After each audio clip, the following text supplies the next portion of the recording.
Hello and welcome to Indus News live from Islamabad. I am Muneeb Hamid with the news of this hour. Let's begin with the headlines first.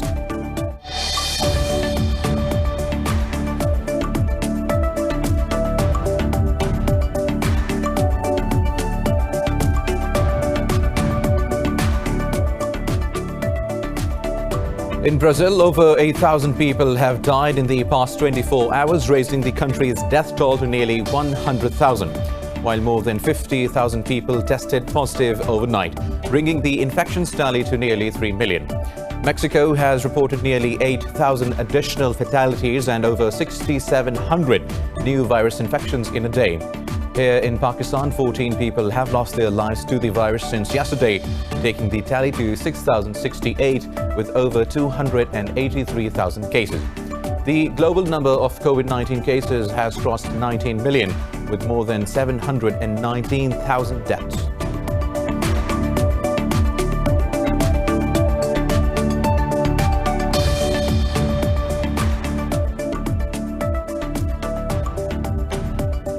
Hong Kong has slammed the US sanctions on its chief executive, Carrie Lam, saying the curbs are savage and unreasonable. The territory's Commerce Secretary, Edward Yao, warned of a potential blowback for US businesses in the financial hub. Meanwhile, Beijing has called the US move clowning action, saying these threats cannot frighten the Chinese people.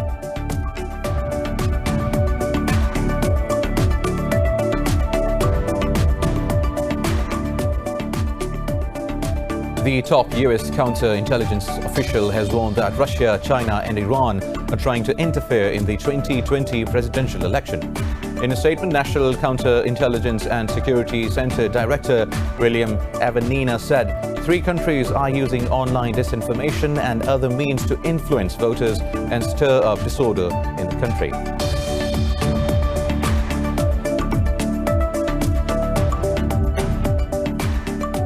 The death toll from an Indian passenger aircraft accident has risen to 20, while 16 people have been severely injured.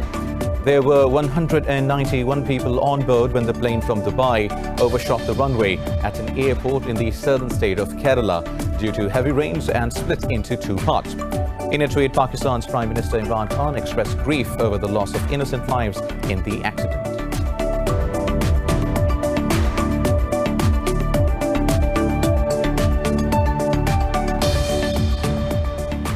In Burkina Faso, 20 people have been killed in an attack by an armed group on a cattle market in the eastern Fada Ngoma region. The region's governor said the attackers burst into a market in the Namongo village and targeted the population. No group has yet claimed responsibility for the attack.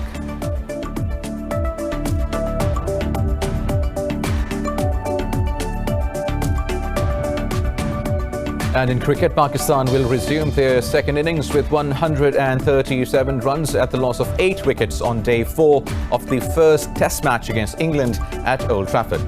By stumps on day 3, Pakistan's lead had soared to 244 runs with tail-enders Yasir Shah and Mohammad Abbas on the crease.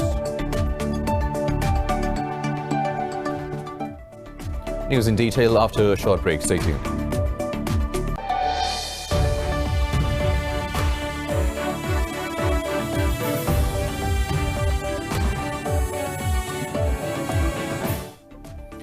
Welcome back. Now we start the news in detail. We begin from Brazil, where over 8,000 people have died in the past 24 hours, raising the country's death toll to nearly 100,000. Mexico has reported nearly 8,000 additional fatalities and over 6,700 new infections in a day. The global number of COVID-19 cases has crossed 19 million, with more than 719,000 deaths. More details in this report. The coronavirus pandemic continues to cost thousands of lives daily as many countries seek to lift restrictions. As the U.S. death toll surpassed 160,000, schools have been reopened in several states for in-person classes. Brazilian health officials are overwhelmed by dealing with cases as over 50,000 more people have tested positive, increasing tally to nearly 3 million. Cuba's success story in fighting the coronavirus was short-lived after a spike in fresh cases, causing backtrack on further reopening of the economy. We have returned to measures in place to the community spread in Havana, with all limitations and demands that are applicable to this phase, and as well as the sacrifices that this entails for everyone, for institutions, for the public sector, for the private sector, for our citizens who live here in the capital. South Korea has reported an increase with 43 new cases in the past 24 hours, up from 20 on the day before. Mainland China has reported 31 fresh cases overnight, down from 37 a day earlier. Hong Kong Chief Executive Carrie Lam said people should have confidence in the government in these testing times. This testing team has been here for a few days. I think they are very serious and professional, so I have full confidence in them. I think the citizens in Hong Kong should feel the central government's care for Hong Kong. Over in Europe, Ireland's Prime Minister Michael Martin has announced a lockdown in 3 counties amid a surge of new cases. In the UK, Preston has become the latest city to face virus lockdowns after a rise in infections. France has reported a record daily cases of over 2,000 since the lockdown was lifted in June. Meanwhile, in Pakistan, 14 more people have died from COVID-19 in the last 24 hours, raising the total to 6,068. The Health Ministry says 842 cases were reported overnight as the tally crossed 283,000. The ministry said over 259,000 people have recovered from the virus so far. It said there are now over 17,000 active cases in the country. Sindh remains the worst hit province with over 123,000 infections, while Punjab has reported more than 94,000 cases. Meanwhile, the government has announced the standard operating procedures for the nation's Independence Day and Muharram month. Moving on, Hong Kong has slammed the United States sanctions on its chief executive, Carrie Lam, saying the curbs are savage and unreasonable. The territory's Commerce Secretary, Edward Yao, warned of a potential blowback for U.S. businesses in the financial hub. Meanwhile, Beijing has called the U.S. move clowning action, saying these threats cannot frighten the Chinese people. In a statement, China's liaison office said intentions of the U.S. politicians to support anti-China chaos in Hong Kong have been revealed. Earlier, Washington said it imposed sanctions on the officials directly responsible for implementing Beijing's policies. Now, the top U.S. counterintelligence official has warned that Russia, China and Iran are trying to interfere in the 2020 presidential election. National Counterintelligence and Security Center Director William Avernina, in a statement, said 3 countries are using online disinformation and other means to influence voters and stir up disorder in the country. Avernina said China views U.S. President Donald Trump as unpredictable and will prefer him to lose the election in November. Said Russia was working to malign former Vice President and Democratic presidential candidate Joe Biden due to his anti-Moscow stance. The NCSC chief said Iran was influencing the polls under the perception that Trump's re-election will result in continuation of Washington's pressure on Tehran. I think that the last person Russia wants to see in office is Donald Trump, because nobody's been tougher on Russia than I have ever. Well, I don't care what anybody says. Nobody with any common sense would say, do it. Look at what we've done with our military. Look at what we've done in exposing the pipeline with billions of dollars going to Russia. Look at all of the things we've done with NATO, where I've raised $130 billion a year from countries that were delinquent, and now they're paying all of this money. China would love us to have an election where Donald Trump lost to sleepy Joe Biden. They would dream. They would own our country. If Joe Biden was president, China would own our country. Meanwhile, in response to the top intelligence head's statement, Trump said the last thing Russia, China and Iran want will be for him to win the election. Meanwhile, in the U.S. Congress, negotiations over another stimulus package for the coronavirus-battered economy have failed. Democrats and Republicans remain at odds over almost all aspects of the bill, including unemployment benefits and cash injections for states. The Republicans want legal protection for employers against virus-related health claims while reducing the $600 a week unemployment benefits. The Democrats prefer a bigger package than the one proposed by the Republicans, which is closer to $1 trillion in total. In a news briefing, Senator Minority Leader Chuck Schumer said the Democrats were willing to meet the Republicans in the middle. It was a disappointing meeting. we reiterated in very strong terms our offer. We come down $1 trillion from our top number, which is 3.4. They go up $1 trillion from their top number, which was 1. And that way we could begin to meet in the middle. Unfortunately, they rejected it. They said they couldn't go much above their existing $1 trillion, and that was disappointing.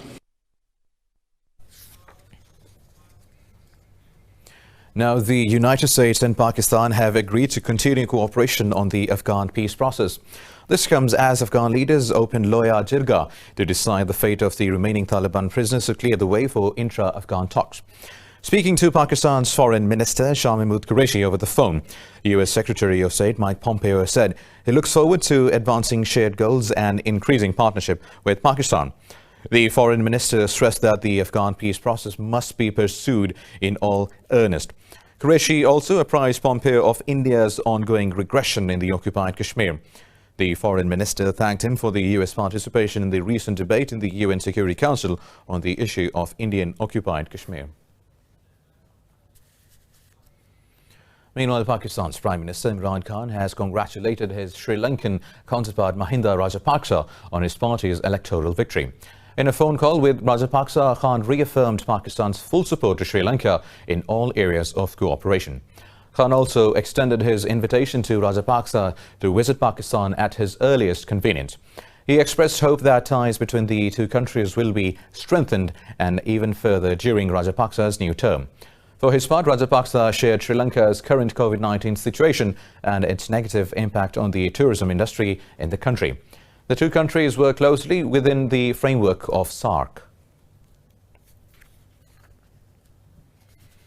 Now, Pakistan has told the United Nations Security Council that India is the biggest source of terrorism in the South Asian region. Addressing a UN Security Council session on threats to international peace and security, Pakistan's envoy Munir Akram said Islamabad will continue to expose India.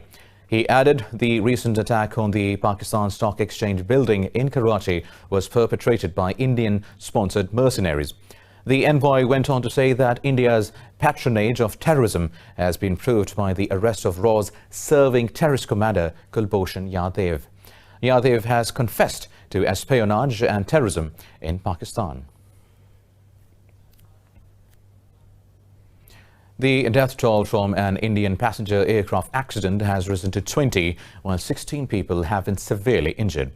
There were 191 people on board when the plane from Dubai overshot the runway at an airport in the southern state of Kerala due to heavy rain and split into two parts.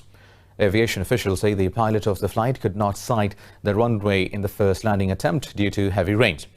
Plane manufacturer Boeing has offered technical assistance to probe the cause behind the accident. An Air India Express statement has said both pilots were also among those died. Meanwhile, Pakistan's Prime Minister Imran Khan expressed grief over the loss of innocent lives in the accident. More news coming up after a short break. Stay tuned.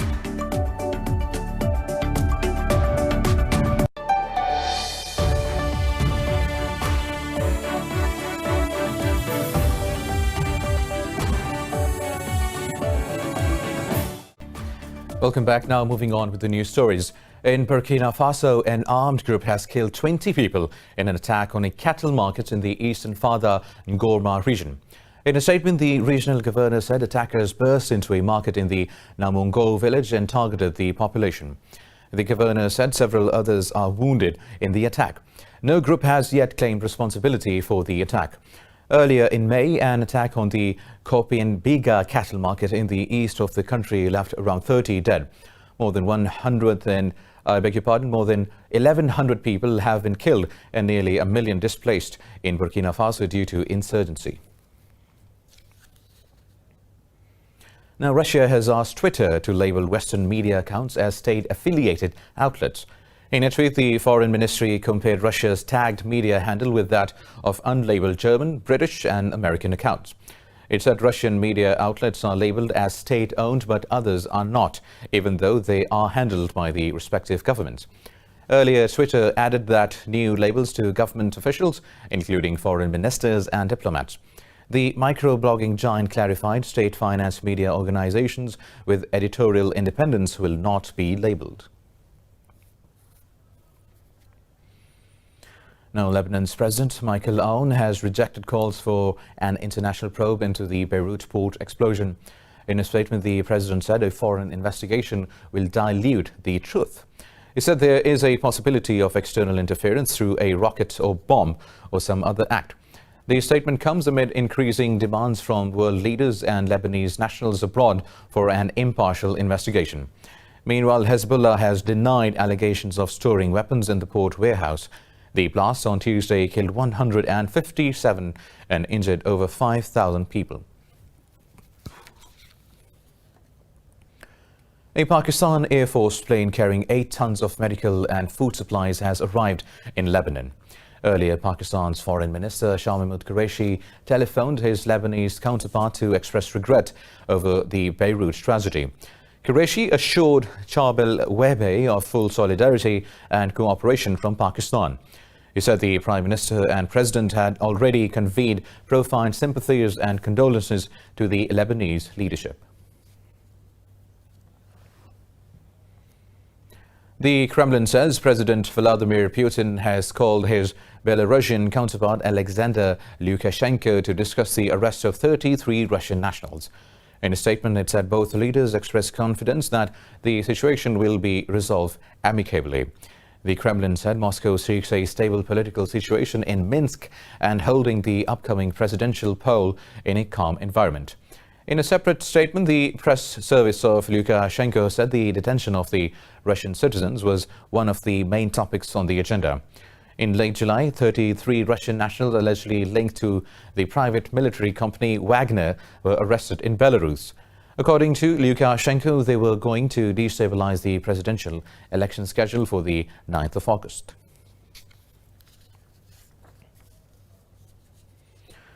Russia's Aerial Forest Protection Service says it's tackling around 103 fires ranging over an area of 71,000 hectares.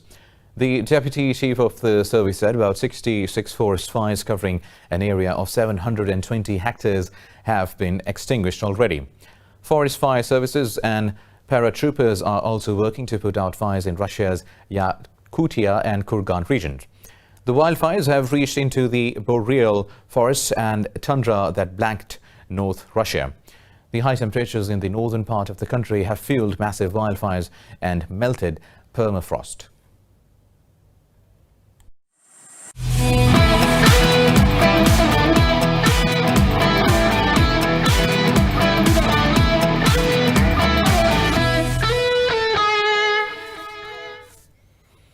In sports now, Pakistan will resume their second innings of the opening test match against England at Old Trafford. The visitors ended day 3 at 137 for 8, leading England by 244 runs with Yasir Shah and Mohammad Abbas on the crease. Shan Masood, who scored a career-best 156 in the first innings, got out for a duck. England pacers blasted the visitors' batting line as no batsman could manage a decent score. Stuart Broad, Chris Vokes and Ben Stokes took 2 wickets each. Earlier, England were restricted to 219 thanks to a strong bowling display from Pakistan. Meanwhile, in football, Manchester City and Lyon have reached the quarterfinals of the UEFA Champions League. City beat Real Madrid by 2-1 at the Etihad Stadium, while Lyon lost to Juventus by 2-1 but advanced by the virtue of away goals. Already trailing 2-1 from the first leg, Real gifted City a 9th-minute opener after Rafael Varane error led to a Raheem Sterling goal. The Spaniards hit back through Karim Benzema, but Gabriel Jesus pounced up on another Varane mistake in the second to settle their tie 4-2 on aggregate. In Turin, a Cristiano Ronaldo brace for the old lady went in vain, as a first-half Memphis Depay penalty proved decisive for the French side.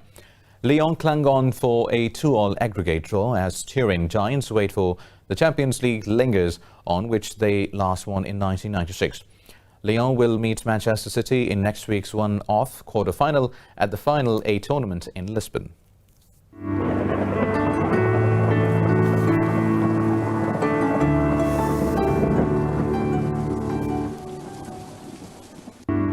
And now let's have a look at the weather updates across the globe.